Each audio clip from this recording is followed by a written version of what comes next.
Time to pull up a chair. We've got another great story for you today in the rLounge. A journal. A place to confess your struggles and fears without judgment or punishment. It feels good to get all those thoughts and feelings out of your head and down on paper. The world seems clearer. Until your wife sees those killer journal entries. Today on rLounge, who knew this husband has such a knack for creative writing? I, 33 female, read my husband's, 37 male, journal, and in it, he says that he hates me and hopes I die. My husband has kept a semi-regular journal throughout our 4-year relationship. He does not keep it hidden, and up until now, I've always respected his privacy. We had a heated conversation, and my gut told me to read it, so after he left for work, I did. He wrote several times that he hates me, and at one point, he said when I was sick, he hoped I would die. When I read those words, I packed up me and our baby and went to a friend's where I'm staying now. I took pictures of all the pages. I told him I just need some space to cool off after our conversation, and I'll be home soon. I booked with my therapist and contacted a lawyer. We had a rough patch recently that lasted about 2 weeks. It was a dark time, but we pulled through. There was no evidence, no moments where I was afraid of him, just sincere conversations about difficult feelings. The notes of hatred corresponded with that rough patch.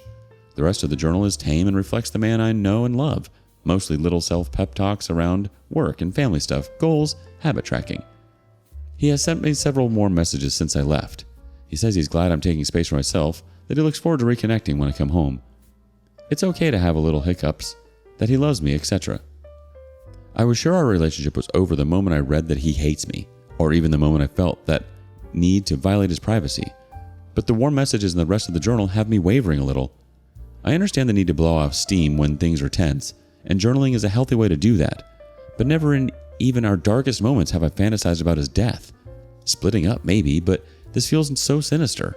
I don't know how I could ever feel safe around him again. Is this just healthy venting or am I overreacting here? Has anyone else had similar thoughts about a spouse that they then got over? Or is this a man I need to protect myself and my baby from? Edit to add context. The rough patch was about his feelings for another woman. He didn't cheat, but his friendship with her makes me uncomfortable. The part of the journal where he says he hates me was written as a love letter to her. He says he thinks about me dying and being replaced. Now let's check some relevant comments. First one. I'm married 17 years and I've never wished my spouse would die. Like, what? Does he know you've seen this? He just left it out like he wanted you to see it. And you're the mother of his child. The OP replies, he doesn't know I've seen it. He has always left it out. Now some other comments. It is over. He wrote a love letter in his journal to another woman? You know it is more than a friendship, no matter what he says to your face. Stay strong. Contact an attorney. Go to your home while he is at work and gather more of your belongings. I'm sorry.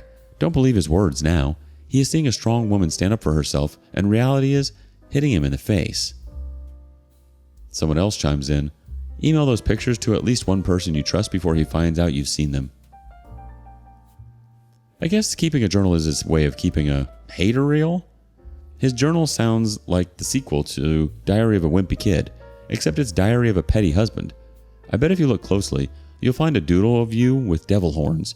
At least now you'll know what his idea of pillow talk is. Dear Diary, today I fantasize about my wife's demise. Sounds like you best get the heck out of there, OP. Update 1, February 15th, 2024. I hope I'm doing this right. Thank you so much for all the evidence and words of encouragement. Some of it was tough to read, but still deeply appreciated. Wanted to do an update because a lot of people were concerned for my safety. I took a commenter's advice and sent the pictures to a trusted friend. She pointed out that a passage I initially read as every day I think about telling her actually very clearly says killing her. I guess my brain couldn't comprehend that at first. I received a ton of helpful perspective and support, but that comment in particular might have saved my life. After I digested that, I called the crisis line and they were quite helpful in talking me through the shock. They also put me in touch with a center that's helping me get more affordable legal help. Bought some more time for my husband. Told him I'm enjoying getting out of town and I'd like to stay an extra night or two. I have therapy tomorrow and an appointment with a social worker to make a safety plan. I feel like I have a good crew of family, friends, and professionals supporting me. Absolutely zero regrets now about reading his journal. My gut told me something was off, but I couldn't have imagined a worst case scenario as bad as this. I'm so glad the inner alarm bells were louder than my conscience this time. Nothing about this marriage is worth risking my life to salvage. Update 2. Just want to say a huge thank you to the community for helping me through this challenging time. Your comments and messages have been such a comfort, and I'm so touched by the kindness of internet strangers. At the suggestion of the social worker, I reported his journal to the local police, and that was, unsurprisingly, a 1 out of 10 experience. The officer I spoke to chided me for reading his journal, spoke about his reasonable expectation of privacy, and basically threatened to tell my husband if I had reported him. I had to firmly advocate for myself and stress that I was afraid for my life. It was an awful conversation, but now there is at least a record which includes photos of the journal.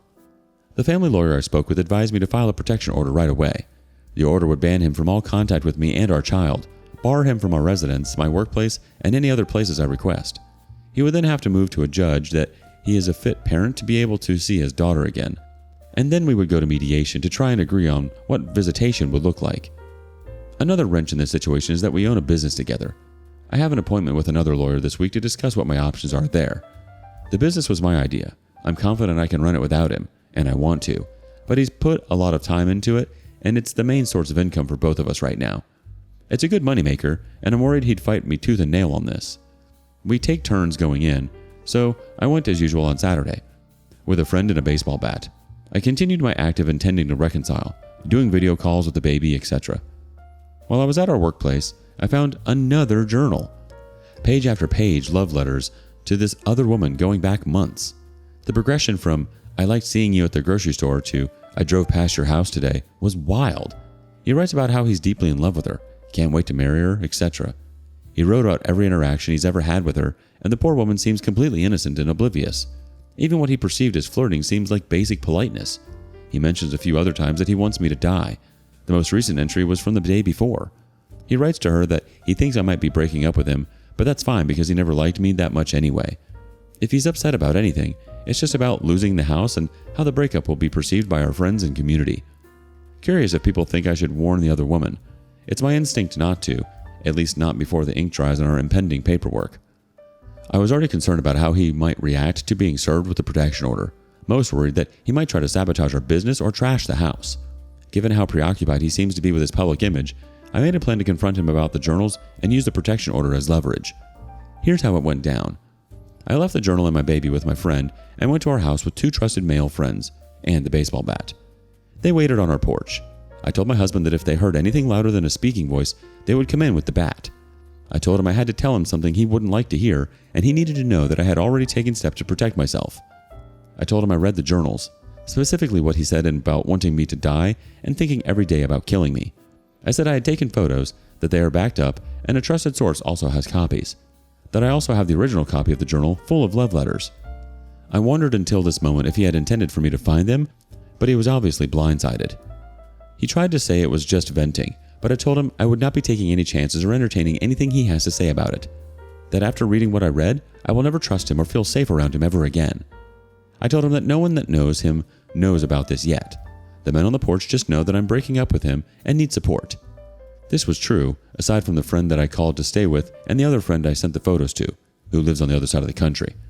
I said I'm willing to protect his reputation here if he cooperates with me. I told him that I don't even have to ruin his chances with the other woman, but I can. I said that he can either do what I need to feel safe, or I can have that safety court ordered. He asked what I wanted, and I said I wanted him to give up the business. We'll sort out the details after I speak to the other lawyer, but for now I want his keys, and I'll be changing the passwords on everything. He didn't put up any kind of fight. He didn't want to hear anything about what it would look like to go through the courts. He didn't ask about our baby. He just calmly got up and got the keys and asked if I wanted anything else. I told him that any communication with me should be about separation logistics only, like arranging a time for me to collect the rest of my things. Since then, he has been blowing up my phone, saying I know his heart. Let's walk back from the edge. Let's talk to a therapist. He's sorry his words hurt me, etc. Each time, I just tell him he's crossing my boundaries and he backs off. He apparently told his mom and sister everything, and they're supporting him in getting help. He's been cooperative so far. He's interviewing for a new job, seeing a therapist, and updating me on his movements, though I didn't ask for this. I've temporarily moved in with my parents. My commute to work is longer, but I have help with baby and home-cooked dinners. Starting to settle into new routines, doing so much therapy and yoga. I inherited a small cabin before my husband and I met. It is currently being renovated, and the original plan was to move in there with my husband and baby when it's done. The cabin is actually in my mother's name because she's never trusted my husband. Correct. And wanted me to shield it from him in case of a divorce. Thank you, Mom. so I will have a permanent home for me and baby very soon. The dust still needs to settle, and it could get worse before it gets better, but I'm optimistic at this point. I'm confident I'm going to come out the other side of this as a badass single mom with an incredible child, a thriving business, and an adorable little home. Honestly, the thought of having all those things on my own without my husband is so freeing. I've got a great village supporting me. Thank you all so much for being part of it. Now let's get some relevant comments. First up, he's already not putting up a fight, and that itself is a huge relief. If she still lets the lady know, it could make him snap and hurt her and the baby. OP has to think about her kids' safety and try not to be a target. The OP replies, "This is exactly where my head is at. I don't know this woman, so I can't trust her not to tell her friends, and I don't want it to get back to him." Next person says, OP's lawyer or social worker should handle that. OP should share it with both. Either can take appropriate action to inform the other woman. No need for OP's life to be messier or give the soon-to-be ex anything to work with. The OP replies, "Lawyer agreed with me that it's best not to talk to the other woman for now. The police know." One more person says, "It would make a wonderful book someday. Maybe you can turn this horrible event into a stream of income for you and your baby somehow, to help you with your new life.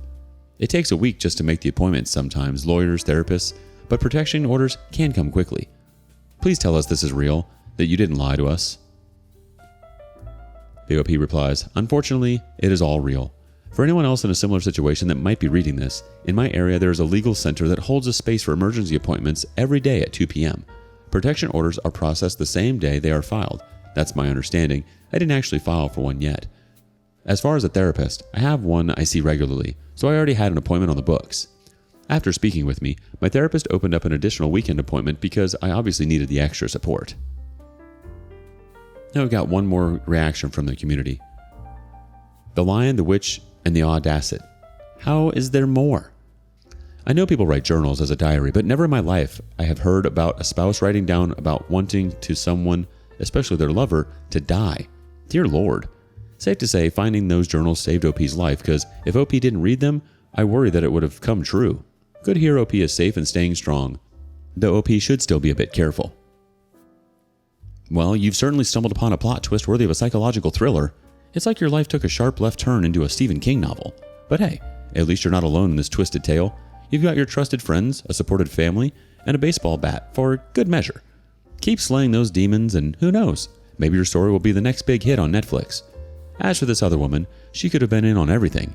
You definitely don't want anything to do with her. Run for those hills. I'm so glad you and baby are safe and sound. His lack of emotion as you were telling him you were leaving him is horrific. Block him. Stay safe out there, OP. What would you do? And thanks for joining us today. Don't forget to like, subscribe, and click that notification bell before you leave. We'd love to hear your thoughts on today's topic, so feel free to leave a comment. See you next time in the rLounge.